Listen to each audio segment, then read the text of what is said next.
Hello दोस्तों, स्वागत है आप सबका आपके अपने यूट्यूब चैनल परीक्षा का पगलू में। आज हम सब हल करेंगे पेपर 1 डीएलएड चतुर्थ सेमेस्टर का। इसका नाम है आरंभिक स्तर पर भाषा एवं गणित के पठन लेखन क्षमता का विकास। तो करेंगे आज हम 2016 का पेपर जबरदस्त हल। शुरुआत करते हैं बस प्रश्नों से। हिंदी में स्वर होते हैं, तो हिंदी में कितने स्वर होती हैं? 11। तो हिंदी वर्णमाला में स्वरों की संख्या 11 होती है।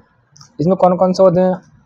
ह्रस्व आ, दीर्घ आ, ह्रस्व ई, दीर्घ ई, ह्रस्व उ, दीर्घ उ, रेर, ए, ऐ, ओ, औ। ये हमारे हो गए 11 स्वर। बाकी और अंग आह होते हैं, स्वर नहीं होते हैं, आयोग भाग कहलाते हैं। अगला प्रश्न हमारा, मनुष्य के उच्चारण उपयोगी अवयव हैं। तो काकल भी है, कंठ भी है, दंत भी है। तो सही उत्तर हो जाएगा हमारा उपरोक्त सभी मनुष्य के उच्चारण उपयोगी अवयव हैं।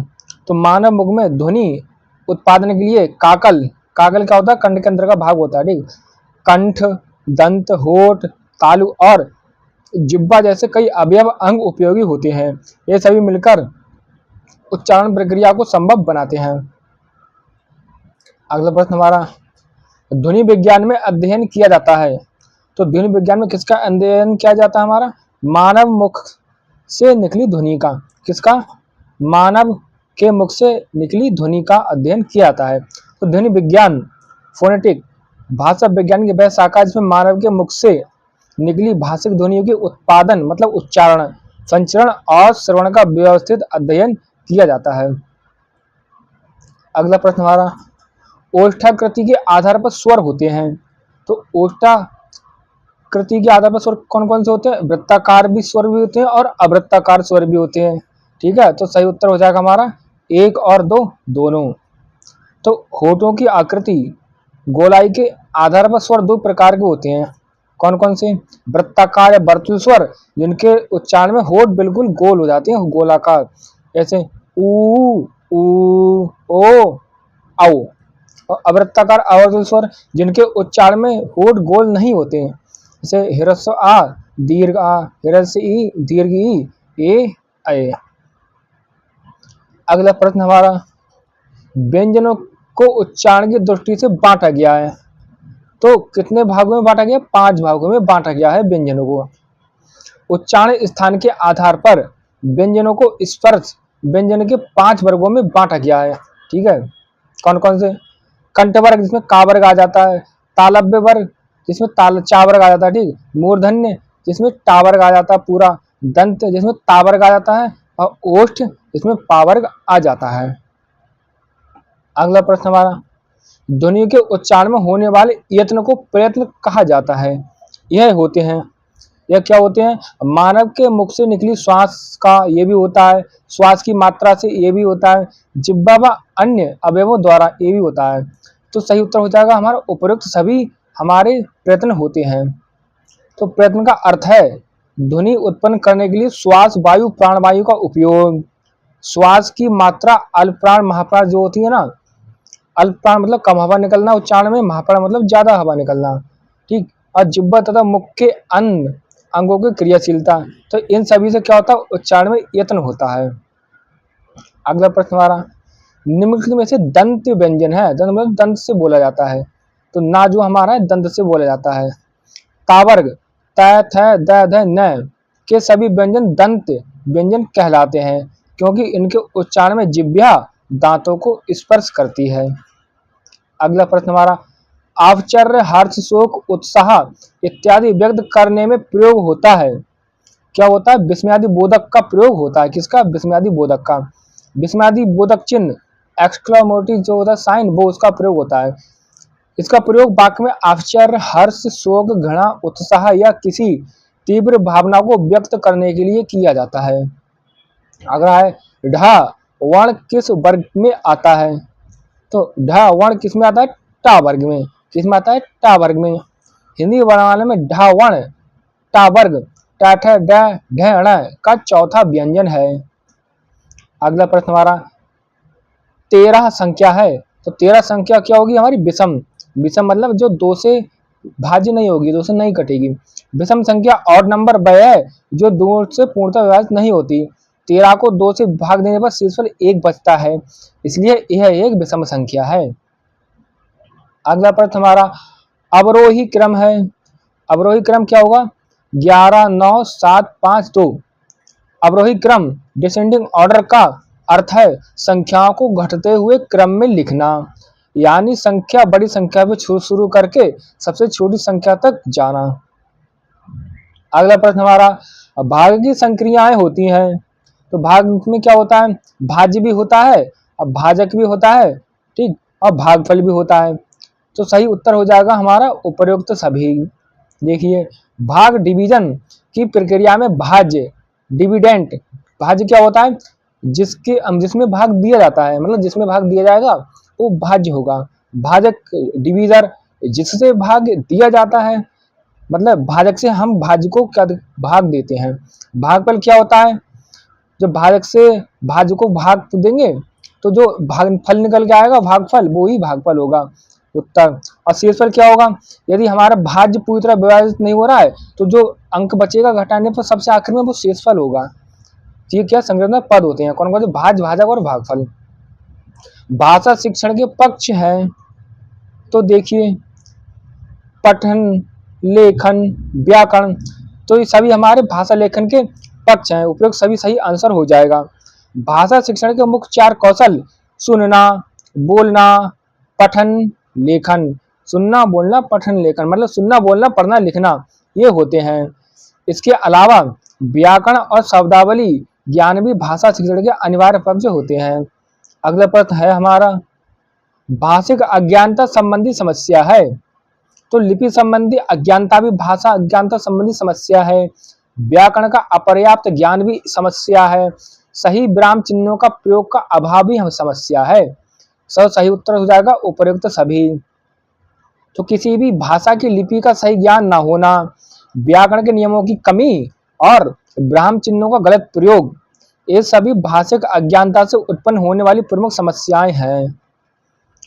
अगला प्रश्न हमारा 99 में दहाई है। तो 99 में दहाई क्या होगी? हमारी 9, ठीक है। वैसे इसमें 9, अगर 9 इकाई भी हो जाएगा, दहाई भी है इसमें, लेकिन 9 ही है तो 9 ही होगा। कैसे? देखो, जो पहला 9 है वो हमारा इकाई होगा, तो इसके बाद में 9 आ रहा है ये 90 पे, ये हमारा दहाई होगा। तो संख्या 99 में पहला अंक 9 इकाई स्थान है, ठीक है, और बाएं से दूसरा अंक 9 जो है वो दहाई का स्थान है, जिसका मान 9 गुणा 10 90 होगा। अगला प्रश्न हमारा अति लघु उत्तरी प्रश्न पर आए हम। लेखन का अर्थ बताइए। तो लेखन का अर्थ है ध्वनियों या विचारों को लिपि चिन्हों वर्णों के माध्यम से अभिव्यक्त करने की एक कला। यह एक मानसिक और शारीरिक प्रक्रिया है। इसमें विचारों को एक सुसंगत और पठनीय रूप दिया जाता है। अगला प्रश्न हमारा उच्चारण की दृष्टि से व्यंजन की 3 श्रेणियां लिखिए। तो उच्चारण की दृष्टि से व्यंजन की 3 मुख्य श्रेणियां हैं। स्पर्श व्यंजन जो का से लेकर माँ तक होते हैं, कुल 25 जो 5 वर्ग होते हैं वो स्पर्श व्यंजन में आते हैं। अंतःस्थ व्यंजन 4 होते हैं, ए ल हुए। ऊष्म और संघर्षी व्यंजन ये भी 4 होते हैं, ठीक है। कौन कौन से होते हैं? तालव्य सा होता है, मूर्धन्य सा होता है और दंत सा होता है और हा होता है। अगला प्रश्न हमारा आयोग वाह के 3 प्रकार लिखिए। वह तो हमने 2 ही पढ़े हैं, कौन कौन से? अनुस्वार और विसर्ग, लेकिन हमारे पाठ्यक्रम में 3 है। आयोग वाह जो ना तो स्वर है और ना ही व्यंजन, लेकिन उच्चारण में दोनों का वहन करते हैं, 3 प्रकार के होते हैं। कौन कौन से? अनुस्वार जो ऊपर बिंदी लगती है अंग की वो अनुस्वार होती है। विसर्ग आहा जो 2 बिंदी लगती है वो विसर्ग होती है। और अनुनासिक जो चंद्र बिंदु होती है वो हमारी अनुनासिक होती है। तो ये हमारे आयोग वाह के 3 प्रकार हो गए। अगला प्रश्न हमारा विकारी शब्द किसे कहते हैं? तो वे शब्द जिनमें लिंग, वचन, कारक या काल के कारण परिवर्तन विकार आ जाता है उन्हें विकारी शब्द कहते हैं। संज्ञा, सर्वनाम, विशेषण और क्रिया विकारी शब्द होते हैं, क्योंकि संज्ञा, सर्वनाम, विशेषण और क्रिया पर किसका? लिंग, वचन, कारक और काल का प्रभाव पड़ता है। ये लड़का है, लड़का को लड़के कर देंगे तो इस पर क्या? वचन का प्रभाव पड़ा है, ठीक है। अगला प्रश्न हमारा कौन सा है, ह्रस्व के आधार पर हिंदी ध्वनि के नाम लिखिए। तो ह्रस्व का अर्थ है छोटी मात्रा। ह्रस्व के आधार पर स्वर ध्वनियों को ह्रस्व स्वर या मूल स्वर कहा जाता है। ये चार हैं, कौन कौन से, आ, ई, उ और ऋ। बलाघात क्या है, ध्वनि विज्ञान के आधार पर स्पष्ट कीजिए। तो बलाघात स्ट्रेस किसी शब्द को बोलते समय किसी विशेष अक्षर या शब्दांश पर अधिक बल देने को कहा जाता है। मतलब किसी शब्द को बोलेंगे तो जोर से बोलने की कोशिश करेंगे तो बला आघात होगा। जैसे हम बोलेंगे आ, ये नॉर्मल हो गया, अगर ये नॉर्मल शब्द हो गया, ठीक है, और आ को हम थोड़ा बल दे के बोलेंगे आ, तो ये बलाघात हो गया।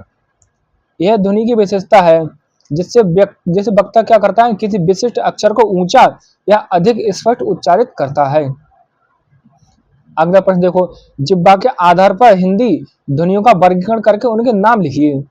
तो जिह्वा के आधार पर स्वर ध्वनियों को तीन भागों में वर्गीकृत किया जाता है। कौन कौन से हैं, अग्र स्वर जो जीभ के आगे भाग से बोले जाते हैं, इसमें ह्रस्व ई, दीर्घ ई, ए और ऐ हैं। मध्य स्वर जो जीभ के बीच के भाग से बोले जाते हैं, इसमें ह्रस्व आ हो गया। पश्च स्वर जो जीभ के पीछे वाले भाग से बोले जाते हैं, जैसे इसमें दीर्घ आ हो गया, ह्रस्व उ, दीर्घ उ और ओ और औ। अगला प्रश्न हमारा, ऋ शब्द का उच्चारण स्थान है। तो ऋ शब्द का उच्चारण स्थान क्या होगा, मूर्धन्य। इसके उच्चारण में जीभ का ऊपरी हिस्सा तालु के पीछे भाग मूर्धा को छूता है। अगला प्रश्न क्या हमारा, ऊष्म व्यंजन क्या है, लिखिए। तो ऊष्म व्यंजन सिबिलेंट्स वे वर्ण हैं जिनका उच्चारण करते समय वायु मुख से घर्षण के साथ बाहर निकलती है। घर्षण मतलब रगड़ के साथ और थोड़ी हल्की गर्म, और क्या करती है, गर्मी पैदा करती है। ये चार हैं, कौन कौन से हमारे, तालव्य सा, मूर्धन्य सा और दंत सा और हा। अगला प्रश्न हमारा, अनुनासिक स्वर को परिभाषित कीजिए। तो अनुनासिक स्वर वे होते हैं जिनके उच्चारण में हवा मुख के साथ साथ नासिका नाक से बाहर निकलती है। इन्हें दर्शाने के लिए चंद्र बिंदु का प्रयोग करते हैं। ये देखो चंद्र बिंदु है, ठीक है, इसका चंद्र बिंदु का प्रयोग करते हैं। जैसे चांद, गांव, इसमें अनुनासिक स्वर कहाँ है, देखो चा के बाद आया है, इसमें गा के बाद आया है। अगला प्रश्न हमारा, हलंत से क्या अभिप्राय है, लिखिए। तो हलंत एक चिन्ह है जिसका प्रयोग यह दर्शाने के लिए किया जाता है कि वह व्यंजन स्वर रहित है। मतलब कोई व्यंजन स्वर रहित लिखेंगे तो उसके नीचे हलंत लगाएंगे। इसका मतलब है कि व्यंजन अपने शुद्ध आधा विशुद्ध रूप में है। जैसे कि का है, इसके अंदर हमारा छोटा आ है, मतलब ह्रस्व आ मिला हुआ है, तो ह्रस्व आ हटा देंगे तो हमारा सिर्फ व्यंजन बचेगा का हलंत के साथ, मतलब आधा का। देखिए हलंत कैसे आया, सभी व्यंजन क्या है, माहेश्वर सूत्रों के हल प्रत्याहार में आते हैं। किसमें, हल प्रत्याहार में, ठीक। तो इसीलिए व्यंजनों को संस्कृत में हल कहते हैं। संस्कृत में व्यंजनों को क्या कहते हैं, हल, क्योंकि हल प्रत्याहार में व्यंजन सभी आते हैं। और स्वर है, स्वर हमारे सभी वे अच प्रत्याहार में आते हैं, इसलिए स्वर को अच कहते हैं संस्कृत में। अब देखो, यदि कोई वर्ण स्वर अर्थात अच रहित है, मतलब उसके अंदर स्वर नहीं है, तो व्यंजन अर्थात हल पर अंत होगा, ठीक। देखो व्यंजनों को हल कहते हैं संस्कृत में, अब भाई उस व्यंजन के अंदर स्वर नहीं है, अब हल पर अंत होगा, इसलिए उसे हलंत कहेंगे, इसलिए उसे हलंत कहेंगे। तो हलंत कैसे बना है, हलंत हमारा हल से बना है, हलंत, ठीक। मतलब कोई हमारा व्यंजन है उसके अंदर स्वर नहीं है तो हमारा वो हलंत पर अंत होगा, हल प्लस अंत हलंत। जैसे का, ख, ग, इनके नीचे हलंत लगा हुआ है, मतलब इनके अंदर जो है छोटा आ, मतलब वो हमारा ह्रस्व आ नहीं है। अगला प्रश्न देखिए हमारा, अंग्रेजी वर्णमाला में कितने वर्ण होते हैं, लिखिए। तो अंग्रेजी वर्णमाला इंग्लिश अल्फाबेट में कुल 26 लेटर्स होते हैं। कौन कौन से होते हैं, A B C D E F G H I J K L M N O P Q R S T U V W X Y Z. कितने होते हैं, 26 होते हैं। और 26 में हमारे वॉवेल्स कौन कौन से होते हैं, ए हो गया, आई हो गया, ठीक, आई हो गया, ओ हो गया, ठीक, और ई हो गया। कितने हो गए, एक, दो, कितने स्वर होगा, देख हमारे गिनते हैं कितने स्वर हो, एक यू हो गया, एक ओ हो गया, आई हो गया, और ए और ई भी हो गया। ठीक, तो हमारे 5 कितने होते हैं, वॉवेल्स होते हैं 26 में से, बाकी 21 कौन से होते हैं, कॉन्सोनेंट होते हैं इंग्लिश में। ठीक है, तो ए ई आई ओ यू हमारे वॉवेल्स हैं और बाकी सब हमारे कॉन्सोनेंट हैं। अगला प्रश्न हमारा देखिए क्या है, चा वर्ग की ध्वनियां कितनी है, नाम लिखिए। तो चा वर्ग में कुल 5 ध्वनियां हैं, उनके नाम कौन कौन से हैं, च, छ, ज, झ, ऐया। अगला प्रश्न, गुणा में कौन कौन सी संक्रियाएं होती हैं, लिखिए।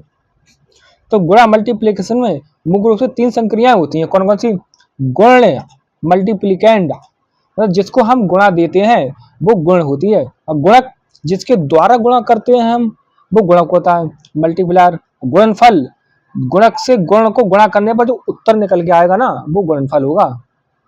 अगला प्रश्न हमारा, 345 में सभी अंकों का स्थानीय मान लिखिए। तो संख्या 345 में अंकों का स्थानीय मान प्लेस वैल्यू निम्नलिखित है। 5 का स्थानीय मान 5 होगा, इकाई। 4 का स्थानीय मान 40 होगा, मतलब दहाई। 3 का स्थानीय मान 300 होगा, सैकड़ा। लाभ आए लघु उत्तरीय प्रश्नों पर, लेखन की अशुद्धियों को दूर करने के उपाय बताइए। ठीक है, तो लेखन की अशुद्धियों को दूर करने के लिए निम्नलिखित उपाय किए जा सकते हैं, कौन कौन से हैं। सुलेख और अनुलेखाभ्यास, छात्रों को प्रतिदिन सुंदर, सुडौल और आकर्षक लेखन का अभ्यास कराना चाहिए। ठीक, दूसरा, व्याकरण और वर्तनी पर ध्यान, बच्चों को मानक व्याकरण और वर्तनी स्पेलिंग के नियमों का पर्याप्त ज्ञान दिया जाए। फिर आगे श्रुतलेख डिक्टेशन, श्रुतलेख मतलब सुन के लिखना, श्रुत माने सुनना और लेखन माने लिखना, बच्चे सुन के तो लिखते हैं इसलिए वो डिक्टेशन होता है। श्रुतलेख का नियमित अभ्यास कराया जाए ताकि वे सुनकर शुद्ध लिख सकें। ब्राह्म चिन्हों का सही प्रयोग, तो सही ब्राह्म चिन्हों का प्रयोग का महत्व समझाया जाए, तो ये लेखन अशुद्धियां दूर इनसे हम कर सकते हैं। अगला प्रश्न हमारा क्या देखिए, विधानवाचक एवं निषेधवाचक वाक्य में क्या अंतर है, उदाहरण देकर समझाइए। तो विधानवाचक वाक्य, डिक्लेरेटिव या असर्टिव सेंटेंस, ये वे वाक्य होते हैं जिनसे किसी बात या घटना के होने या सामान्य कथन का बोध होता है। जैसे क्या होगा, रमेश पढ़ रहा है। अगला प्रश्न हमारा, निषेधवाचक वाक्य, नेगेटिव सेंटेंस क्या होते हैं, बताइए। ये वे वाक्य हैं जिनसे क्या होता है, किसी बात का या कार्य का न होने या अस्वीकृति का भाव व्यक्त होता है। इनमें प्रायः नहीं या ना का प्रयोग होता है। रमेश नहीं पढ़ा है, इसका उदाहरण हो गया। अगला प्रश्न हमारा क्या है, ध्वनि के आवश्यक मूल तत्व क्या हैं। तो ध्वनि साउंड के आवश्यक मूल तत्व निम्नलिखित हैं, कौन कौन से, उत्पादक सोर्स, ध्वनि का स्रोत या वक्ता जो ध्वनि उत्पन्न करता है। माध्यम मीडियम, वह माध्यम जैसे हवा जिससे ध्वनि तरंगे क्या होती है, संचरित होती हैं। श्रोता रिसीवर, वह व्यक्ति या वस्तु जो ध्वनि को ग्रहण करता है। उच्चारण, मानव मुख से निकली हुई भाषिक ध्वनि जिनका ध्वनि विज्ञान में अध्ययन होता है। अगला प्रश्न हमारा, स्वर के भेद किन किन आधार पर किए गए हैं, एक एक उदाहरण देकर समझाइए। तो देखिए, स्वर के भेद मुख्यतः इन आधार पर किए गए हैं, कौन कौन से आधार पर किए गए हैं, देखिए। पहला है प्रकृति के आधार पर। प्रकृति के आधार पर 2 प्रकार के स्वर होते हैं, मूल स्वर और संयुक्त स्वर। मूल स्वर उन स्वरों को कहते हैं जिनका उच्चारण एक श्वास में एक ही स्थान से होता है, जैसे हिरस्व आ, हिरस्व ई, हिरस्व उ और रिर। संयुक्त स्वर 2 स्वरों के मेल से निर्मित होते हैं, ठीक है, और इनके उच्चारण में प्रयत्न एक ही होता है किंतु उच्चारण स्थान 2 होते हैं।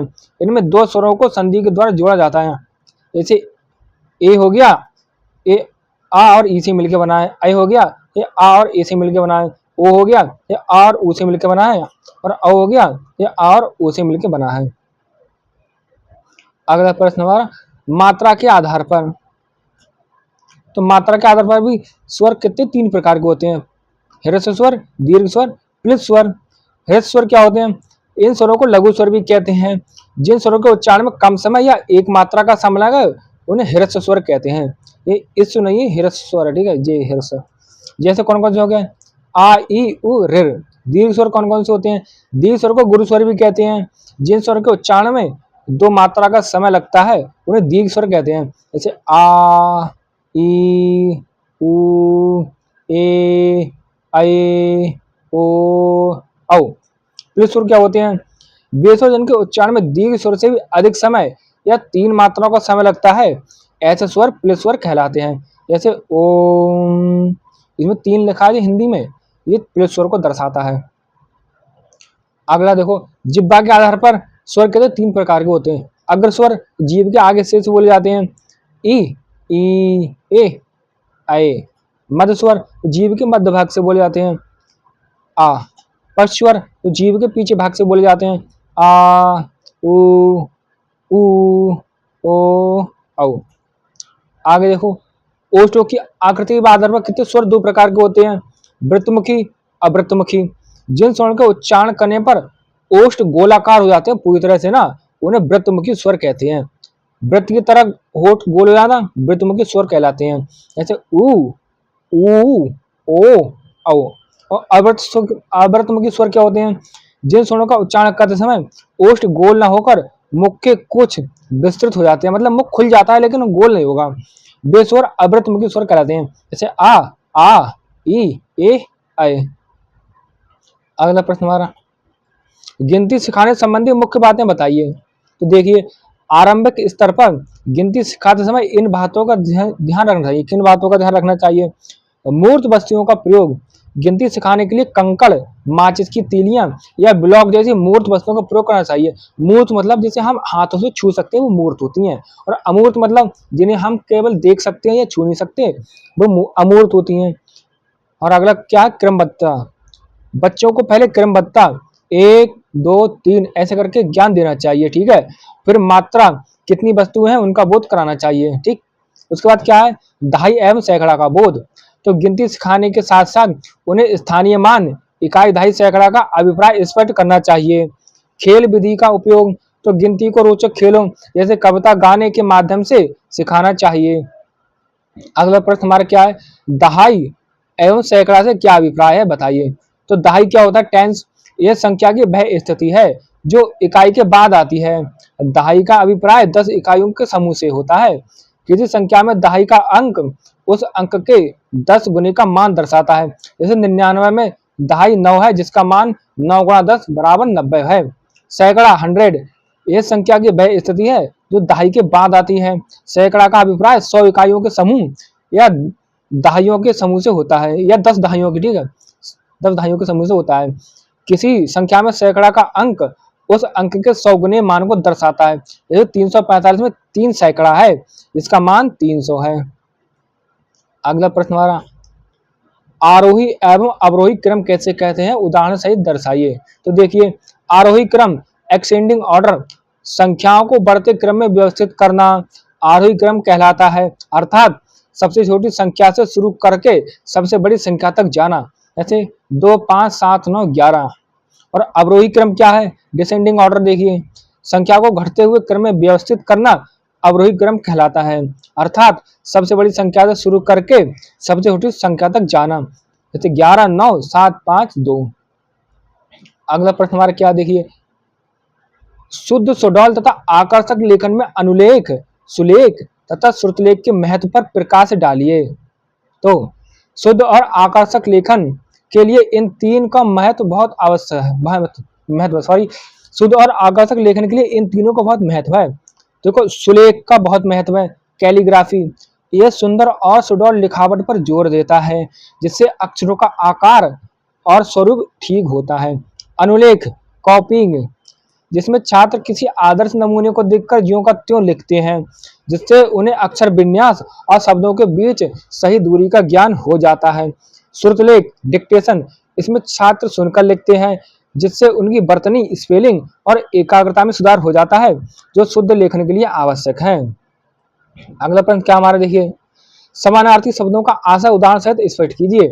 तो समानार्थी शब्द, सिनोनिम्स, वे शब्द जिनका अर्थ समान या लगभग समान होता है, समानार्थी या पर्यायवाची शब्द कहलाते हैं। इन शब्दों का प्रयोग भाषा को अधिक प्रभावी और विविध बनाने के लिए किया जाता है। उदाहरण देखिए, सूर्य, सूर्य के समानार्थी या पर्यायवाची शब्द क्या होंगे, रवि, भास्कर, दिनकर। जल के समानार्थी शब्द क्या होंगे, पानी, नीर, अंबु। आकाश के समानार्थी शब्द क्या होंगे, नभ, गगन और अंबर। अगला प्रश्न हमारा, भाषा शिक्षण में शारीरिक समस्याएं क्या हैं, उदाहरण देकर समझाइए। तो भाषा शिक्षण में शारीरिक समस्याएं वे बाधाएं हैं जो शारीरिक अंगों की अपूर्णता या दोष के कारण सीखने में आती हैं। कौन कौन सी हैं? पहला है वाणी दोष, स्पीच डिफेक्ट, हकलाना, तुतलाना या अस्पष्ट उच्चारण, पठन पाठन और मौखिक अभिव्यक्ति में बाधा आती है। श्रवण दोष, हियरिंग इंपेयरमेंट क्या है? सुनने में कमी के कारण बच्चा शिक्षक के उच्चारण और निर्देशों को ठीक से ग्रहण नहीं कर पाता, जिससे भाषा का विकास धीमा हो जाता है।